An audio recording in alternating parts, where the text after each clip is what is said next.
ini kegelisahan ini, kami ini termasuk yang rajin berkeliling ke daerah. Seluruh Jawa saya keliling kadangkala lewat darat dan saya menyaksikan bagaimana teman-teman yang saya temui di daerah-daerah itu. Saya masuk ke kampus, dari kampus ke kampus, terutama dulu waktu kami bersama Pak Hatta Taliwang ini memperjuangkan supaya parliamentary threshold itu nol. Nah, karena itu salah satu yang menghambat munculnya figur-figur yang ideal. Apalagi kita tahu bahwa dari 9 partai dulu 7 partai itu sudah berada di pihak rezim. Itu hanya 2 yang tidak dulu, hanya DPD dan PKS, dan itu tidak mencapai 20%. Ya, memang kita dikagetkan, tapi sangat bersyukur karena ada Nasdem yang tiba-tiba mau mengusung juga perubahan dan mendorong satu figur yang selama ini tidak diinginkan juga oleh rezim. Jadi ini sangat bagus kita lihat. Kemarin juga kita mendengarkan doa yang disampaikan oleh Pak Anies Baswedan sebagai kandidat yang disebut doa perubahan, ya. Dan saya sudah minta teman-teman ini untuk memberikan komentar atas doa-doa itu. Nah, salah satu diantaranya Prof. Andoni itu sudah mempersiapkan satu tulisan untuk itu. Karena ini salah satu yang kita pandang sebagai exit untuk melakukan perubahan bila mana yang Bapak inginkan ini tidak terjadi sebelum pemilu. Nah, itu. Jadi makanya saya bilang kalau ingin seperti itu jangan ditunda-tunda. Nah, harus lebih cepat. Tapi kalau tidak ya jangan ditunda pemilu. Pemilu mesti jalan dan harus menghasilkan perubahan. Jangan menghasilkan boneka baru. Kita tidak mau boneka. Kita tidak mencari boneka, tapi kita mencari pemimpin yang betul-betul bisa membawa perubahan. Ya. Jangan juga pemimpin yang hanya diatur-atur sedemikian rupa seolah-olah bersaing, tapi setelah pemilu, nah dia bisa menjadi masuk menjadi menteri salah satu, ya selesai. Dan bahkan lebih mengenaskan karena ternyata yang kita pandang ideal sebelumnya, dia ternyata tidak melakukan yang seperti yang kita harapkan semua itu. Pendukung-pendukungnya dulu diabaikan. Seperti yang disampaikan tadi, Letnan Jenderal Yayat Sudrajat, penyelesaian tentang KM 50 sama sekali tidak bersuara dari mereka-mereka yang tadinya didukung oleh orang-orang ini. Nah, kita berharap supaya ke depan ini, saya kira dalam petisi 100 ini sudah disampaikan poin-poin apa saja yang harus menjadi konsen kita dan menjadi dasar perlunya untuk kita segera melakukan perubahan itu.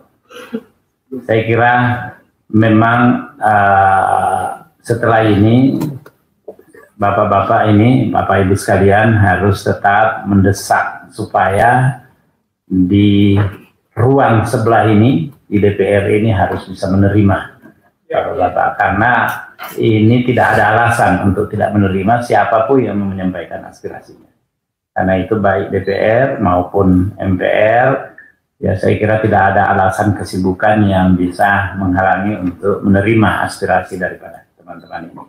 Dan itulah yang saya lakukan sekarang ini untuk membuktikan bahwa tidak ada yang lebih penting daripada menerima aspirasi masyarakat.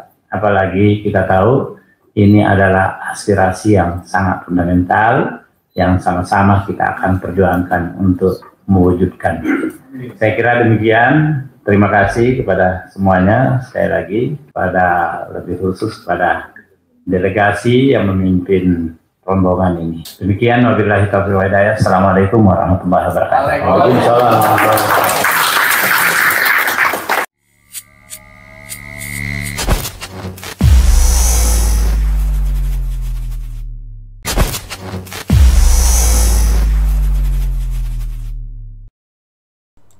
Bismillahirrahmanirrahim. Assalamualaikum warahmatullahi wabarakatuh. Waalaikumsalam warahmatullahi wabarakatuh. Alhamdulillah Pak Rizal Fadilah Siap. berkenan lagi datang ke sini karena ini bahasannya semakin dinamis, semakin menarik Pak Rizal. Iya Kang Epul. Dan saya kira sahabat SJTL semua masih ingat lah, beliau adalah salah satu dari penanda tangan petisi 100 yang mengusulkan untuk pemakzulan presiden, dan itu sudah lama digaungkan. Kira-kira Pak berapa bulan yang lalu ya? Juli, Agustus, September, Oktober, sekitar 3 bulan. Sekitar 3 bulan sudah diperjuangkan oleh petisi 100 dengan berbagai cara dan pendekatan, dan rupanya hari ini mendapatkan apa istilahnya gayung bersambut gitu Pak. Iya. Karena kita dengar sinyal-sinyal. Kita dengar PKS membuka opsi pemakzulan. Kemudian PDIP kurang lebih begitulah dengan Pak Masinton Pasaribu yang mengusulkan hak angket. Iya. Bahkan kalau kita coba lihat sahabat SCT, sebelum kita masuk ke diskusi, ini ada beberapa berita. Kita lihat judul-judulnya saja Pak. Kita dari sebentar, bukan yang ini, harus diunduh bentar. PKS buka opsi pemakzulan Jokowi. Iya. Dari PKS. Kemudian dari kita lihat lagi, ini masih dari Tempo. Ini bicara TPDI, ini pihak yang menggugat ya ke MK. Yang MK apa istilahnya mengusulkan juga untuk lebih baik tunda tahapan pemilu. Wah, ini pengerikan juga, nanti akan kita bahas. Kemudian Denny Indrayana minta Anwar Usman dipecat secara tidak hormat dan koreksi putusan MK. Karena kita dengar kemarin putusan MK itu inkrah gitu, finish, tidak bisa diganggu gugat. Final and binding. Tapi ternyata usulannya di sini dikoreksi. Kalau dikoreksi kan berarti Gibran tidak bisa, dan itu harus dikembalikan, harus diganti dengan cawapres yang lain. Kemudian ada berita apa lagi kita lihat?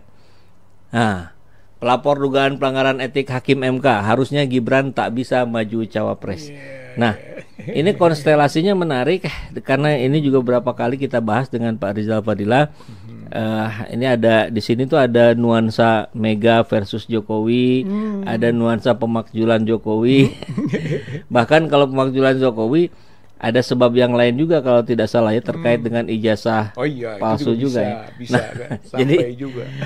Monggo Pak Rizal, kira-kira ini menarik kita bahas dari sisi yang mana terlebih dahulu? Ya, yang mungkin dekat ya ini ya, PDIP dan PKS buka opsi pemakzulan. Saya kira respon partai itu penting. Gitu. Karena ujung-ujungnya kan pemakzulan itu melalui proses di lembaga DPR, MPR, gitu kan, juga melalui MK-nya yudikasinya saja, gitu. Tapi di sana kan perannya partai, walaupun di MPR ada DPD ya, gitu. Tapi pertamanya dari DPR dulu.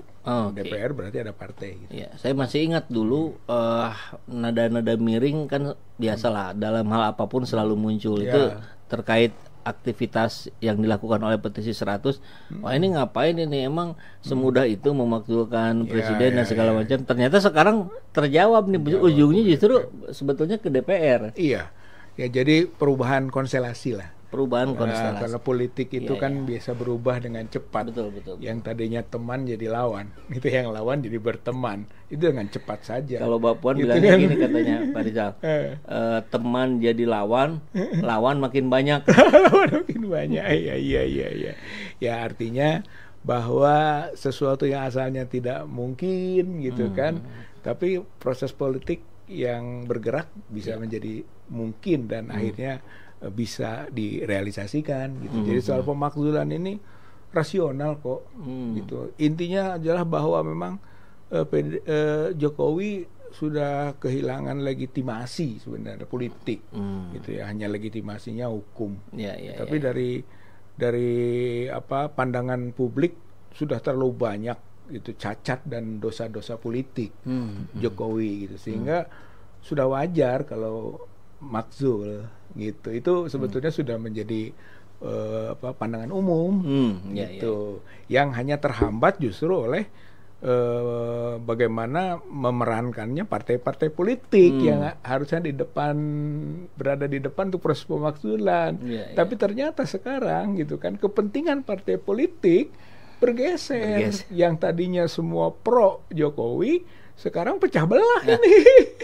Sudah bertebaran ini, Pak. Padahal di bulan Juni lalu ketika petisi 100 awal menggulirkan ini masih solid dan tidak terbayang akan malah PDIP yang malah PDIP kan adalah the ruling party ya, partai penguasa berada di belakang Jokowi.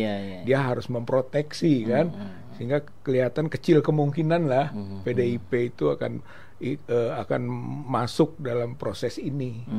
Tapi ternyata PDIP atau Megawati ini sekarang semakin bertabrakan lah dengan kepentingannya Jokowi gitu, yang puncaknya soal Gibran. Jadi Gibran ini bencana politik.